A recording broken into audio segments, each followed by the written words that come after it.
listen, wrestling is wrestling, all fine and dandy. I hit you, you hit me. But if somebody ever punched my wife or girlfriend, right, or and it was real in the face for real, I would kill them. Is it weird going there now and getting opportunities like this as if it's just a regular thing, whereas 10 years ago you had to claw for 30 seconds of promo time? No, because that's part of getting over and getting the respect from the office. You know, I think that I always had once I kind of established myself in the first half of my career in the WWE, I had a decent level of respect, but it wasn't like I was a key guy.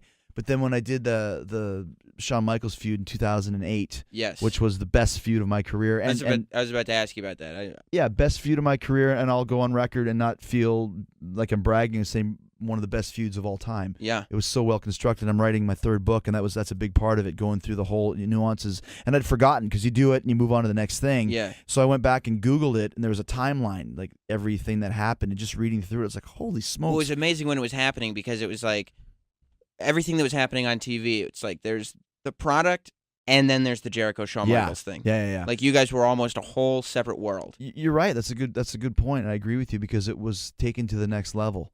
And was that writers doing that, or was that you and Shawn? Writers had some input, but from what I recall, I'm not going to be so bold to say it was all us, but we put together 75% of it. How do you prep for something where you're going to go out there and say, okay, here, what's going to happen is I'm going to hit your wife? Well, I wasn't supposed to. Excuse me. I wasn't supposed to actually hit her. It was just supposed to be a work punch. But there was a miscommunication, and there was a crossing of the wires, and she took a slight step in, and I took a slight step in, and I popped her for real in the mouth, and you could see it. I literally felt her lip squish against my fist and her teeth. Like, I don't know if you guys have ever felt that feeling of punching someone in the face, but you felt it, and she was legitimately smacked, and I was scared to death that I'd knocked her teeth out. Or broken her nose. So it was a pretty heavy thing. But in retrospect, when we found out she was okay, because backstage both of us were just devastated. I know. What, are you just like apologizing profusely? Yeah. And that only goes so far. But Shawn was really taking a lot of pressure on himself too for putting her in that position in the first place. Yeah. But it was okay. She just kind of had a fat lip. Was she okay with it, or was she like, you didn't tell me I was going to get punched in the face? Well, she wasn't supposed to get punched in the face. That's what I mean. Like, is she of the mind frame like, well, this type of thing happens? Well, or she was in the business. She was a Nitro girl. Right. So she kind of knew how it worked, and I doubt she was happy about it, but she was actually the coolest out of all three of us as far as, I mean, that's good news. Yeah, it was cool. So when we found out that she was okay over the next few days, she went for x-rays and her teeth were fine, etc.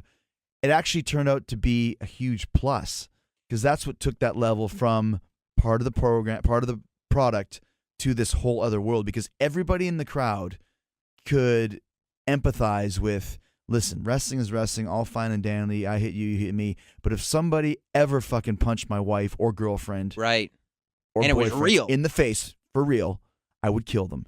And that was, we didn't come out there and say, I really hit her for real, but you didn't have to say it. You just showed that replay, and you could see it was like the cover of Vulgar Display of Power by Pantera. You could see the fist pulling the face in another direction.